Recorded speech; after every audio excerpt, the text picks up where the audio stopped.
Semua yang kita alami itu, kata Allah, sudah tercatat sebelum itu terwujud. Inna dzalika 'alallahi yasir. Sungguh bagi Allah mudah untuk mengatur itu semua.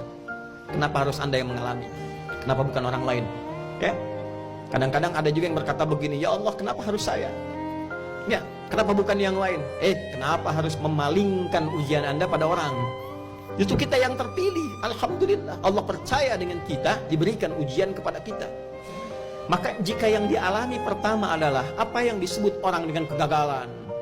Gagal nih, gagal A, gagal B. Likaila ta'sau 'ala ma fatakum. Supaya dengan itu kita terhibur, tidak banyak kemudian bersedih hati.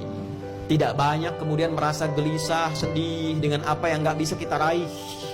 Ya, tidak banyak memvonis diri. Jangan vonis diri, kata Allah. Saya yang tetapkan kok. Ada hikmahnya. Tugas kita itu menjalani, tenang dulu, cari hikmahnya apa ini.